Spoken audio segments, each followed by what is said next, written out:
Before we talk about Derrida, I wanted to address a couple of the things that I saw in the lectures, at least as it regards Saussure. So the lecture responses, I saw several kinds of similar, not really questions, I guess, so much as,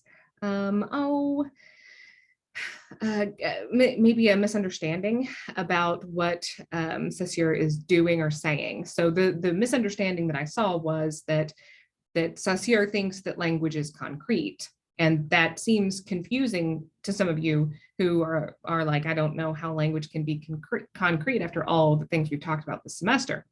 And the truth of that is that we have to, when we're talking about language being concrete, remember that Saussure is bracketing the referent. He's bracketing anything outside of language right now. So all he's concentrated on is the structure of language itself, sentences, phonemes, morphemes, all of that. He's looking at, the way the words interact together in a synchronic view, right? So he's looking at language at a moment in time. He's kind of freezing it there, and within that freeze, right, that freeze frame, that snapshot, he is examining the way that language interacts, with itself, basically, because it's a system of differences. And so one sign, linguistic sign, right, where we have the concept, not the referent, not something outside of language, but it's the concept, the sound image, right, the signifier triggers, okay? And so when we have all these signs, right, signify the concept, and signifier the sound image, and the sound image triggers the concept, and the concept triggers the sound image, and they're two sides of one sheet of paper, right? But remember that before Saussure, the way that they looked at language was historically, and they weren't really looking at language for language's sake. What they were doing was they were trying to trace language back to its roots, to try to find some common ancestor, and Sanskrit had just come out. And so that's what language study, philology, had been up to that point.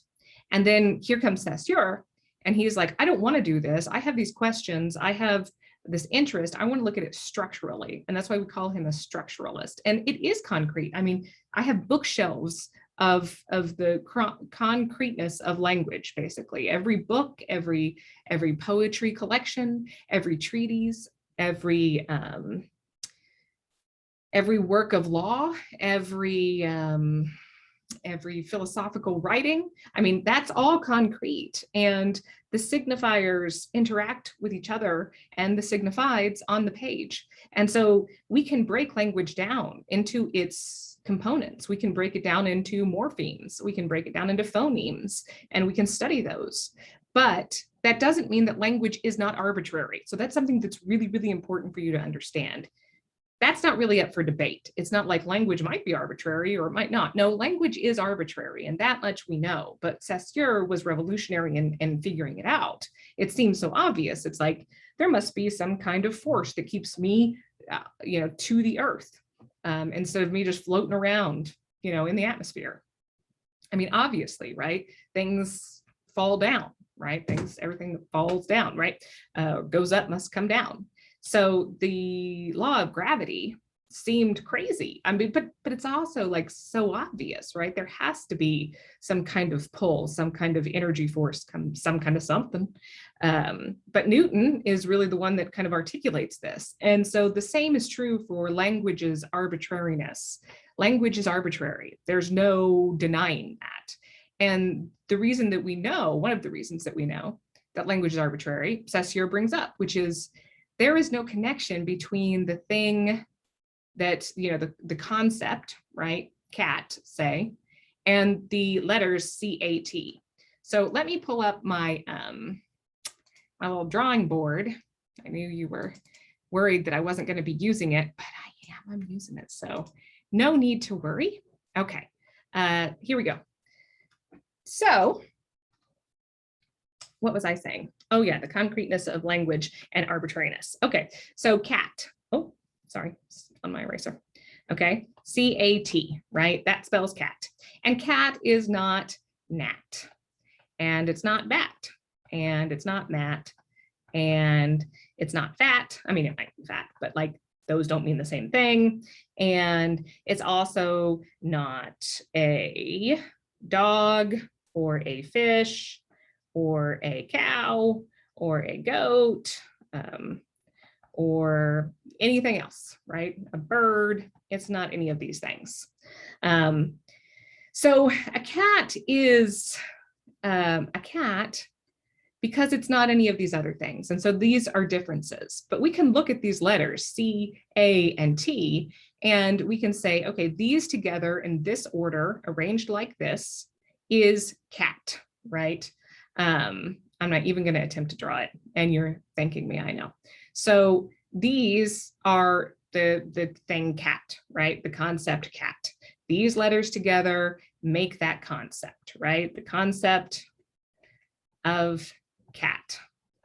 But it could have been bat, or it could have been G, G, F, T, S, P, R, K. And that could be the concept of a cat. There's no connection between letters and the concepts that they represent. And that's what's arbitrary, is that any collection of letters, any sound, right, could have been cat. Language is arbitrary. It's completely arbitrary because in our language, we say tree, right? But in Latin, they say arbor, right? And so these are not the same at all. They don't have the same sounds. The letters are different. The arrangement's different. There's, 4 letters here and there's 5 letters here. Like it's just, 2 R's and 2 E's and an A and a B and a T. Like the sounds aren't the same, nothing. But these mean ultimately, the same thing, right? The concept is the same. And so Saussure, being exposed to all these languages, right, courtesy of the Industrial Revolution, basically, and him being able to travel to all these countries and find artifacts of language, Sanskrit, thousands of years old, and realize that there is no connection between English and French and Spanish and Italian and Portuguese and German, even though we share the same language, right? It's not, right? Gato, right? Doesn't look a thing like cat, okay? And that doesn't make the same sound because neither of these collections of letters, even though we use the same alphabet, right? Neither of these collections of letters signify our concept or, have anything about them that makes them be tied to the concept of cat. There's nothing natural about the language and its attachment to concepts, signifies, right? So the concept of cat is also called, right, the signified. And there's nothing about these signifiers that have any relationship naturally to this, except for convention, except that English speakers were like, we're going to call this little thing a cat. And that existed, right, before written language. And then somebody was like, well, what letters should we use? And someone was like, well, we can use these letters, right? And that's not what they chose, but it could have been. There's no connection between this letter and the sounds it makes. It makes 2 sounds. Neither of those sounds are have anything to do with this letter. And so one of the sounds is ka, right? Like ka. And the other sound is sa, right? So like, it doesn't even really have its own sound. It's like the certainly, right? Which is, oops, ran out of space, but that's okay. It could be certain. So it could be certain, or it could be cat. And yet those 2 things, right? I mean, it's completely arbitrary. Those sounds don't have any relationship to this. There's nothing about these sounds that we make that have any connection to that letter. Or the scribbles that it is, because letters are basically just lines, right? I mean, we can show A's in all kinds of ways. And we recognize that they're all A's because we've said these are the ways you can make A's and have people recognize them as an A, right? You can make T's, right? which way does a T go sometimes like that. And they're recognized as a T, and we have to teach our children this is a capital letter T, and T says T, and T says T, right? But we don't have to do that with word order. We don't have to do that with the ways that they don't make mistakes that Chomsky talks about, because there is some kind of natural device, in our minds, language acquisition device, if you want to call it that. If not a language acquisition device, then, something else. We just have a genetic predisposition to understand, right, language. But that does not mean that there's anything. In fact, there is nothing about these sounds that connect to the letters. And there's nothing about the letters, right, that connect to the concept or even the sounds. I mean, they're just completely random.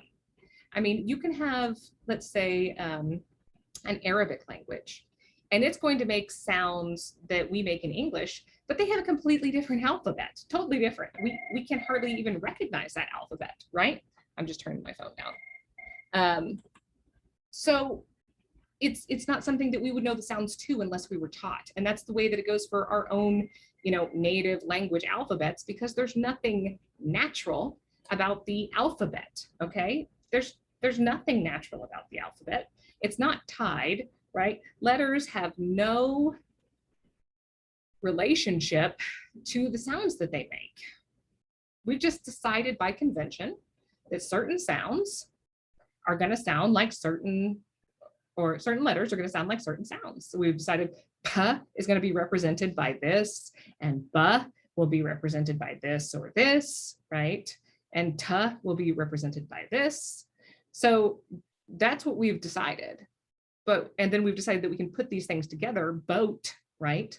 And that means, a boat, right? Kind of looks like a banana, but there we go. Let's just color it in so it looks better.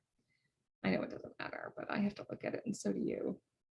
It's getting worse, I think. Anyway, so that is a boat, we've decided, but there's nothing about this thing, this concept, that makes us say boat, except for we've all decided as the same speakers of the same language to decide that this is going to be the sound image, right?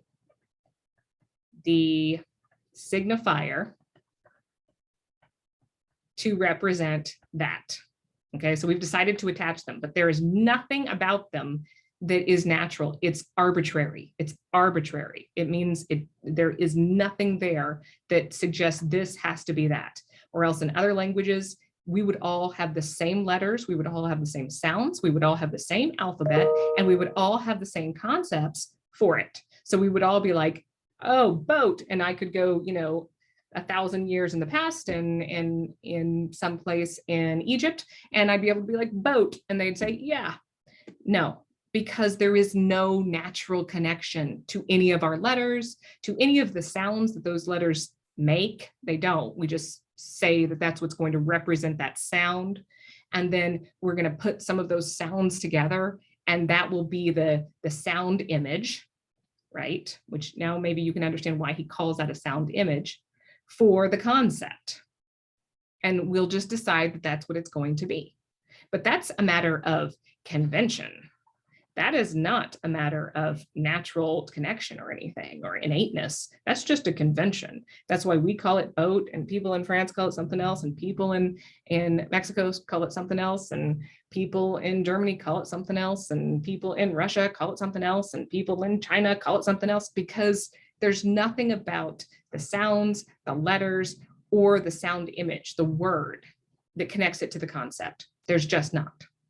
And so that sounds like, well, obvious right now, but that wasn't, because a lot of metaphysics basically implies, let me stop my share now, basically implies that there is truth. There's objective truth that can be accessed in language, that there, thanks, kind of like Plato, right? And even Saussure kind of fell into this trap, that there's something about the spoken word, the sound, that's connected to that concept, but it's not, there isn't, or else we'd all have the same sounds, we'd have the same alphabet, we'd have the same words to denote the same concepts, but we don't. We're all different. All our languages are different. Our alphabets are different. I mean, certain languages that were spoken, like Latin, are dead now. Creole, right, a pidgin language, is kind of dead because of the diaspora created by Katrina. I mean, and that's what happens with languages. English is a relatively new language. German, modern German, is pretty new. So is modern French. Languages change over time, and the sounds change, and the meanings, the concepts, right, change. It's all arbitrary. That's how that can happen. If it wasn't arbitrary, then that couldn't happen. It's just like saying language is for communication. Well, maybe we thought that before we started the class, right? But now we know that if that's what language is for, it's terrible. That would be like giving me like some, some chopsticks. And that's like the diameter of my legs and your legs and everybody else's legs. And it's like, and there's no knees or joints and feet and toes and any of that. And it's just like, walk. That's what legs are for, walking. But like, obviously by the design of the chopsticks, it would not imply that that's what it's for, right? We can maybe walk, be mobile with them, but that doesn't mean that that's what they're for. And language is not for communication. Language is for organizing thought and categorizing thought. It's not for communication. That's a secondary function, right? We use it for that, but there are horrible problems all the time with communication. Hell, we would know what Saussure meant if there weren't, right? We'd just be like, oh yeah, of course. You would know what I'm lecturing about. Yeah, I wouldn't have to explain things to you. We would just know because language would be for communication. That's how we know it's not for communication, because none of it works, right? It doesn't work like that. And we also narrativize our entire existence in our head, right? So I'm going about my life and everything's language. All the things I'm inputting are in language. If I dream, I narrativize that, right? It's in pictures, but then I have to like categorize it, and that's in language. I'm telling somebody about it, it's in language. I'm thinking about, my feelings. I translate those to language. I'm thinking about my chores. Those are actions, but I make them into language. Language is for thought. That's why we have language, and why other animals don't, because they don't have the same kinds of thinking that we have. They don't have the same mechanisms of thought. If they did, they would have the technology that we have, but they don't have that technology, do they? No, they don't. And so that's how we know our thought is different than their thought, primarily because we have language and nobody else does. Nobody else on the planet has a language, not like we do. And so if they had these thoughts, they would have to have ways to categorize them. And those ways would have to be shared with other animals. And then it would be conventional, right? Like, what do I call this? Sad. Okay, because we've all decided that this emotion, this vague kind of concept for it, right? Because I don't know what your sad feels like. You don't know what mine feels like. I don't know what his feels like. We don't know, right? So we've just decided that this kind of concept of sadness will be called sad in this language. And that's what we learn. And that's how we learn to process our own thoughts and feelings. That's why babies are so terrible at it, because they don't really have language yet. And so all they can do is cry, and they're clearly frustrated because they don't have ways to understand their own thinking and feeling. And that's why language is so amazing and so important. But language is also concrete in that we can look at the words, the sounds, the letters, and pull them apart and study them. That's concrete, right? The tie to the concept is not concrete. The tie to the concept or the referent, which Saussure doesn't even touch, he brackets, right? He doesn't even want anything to do with that, right?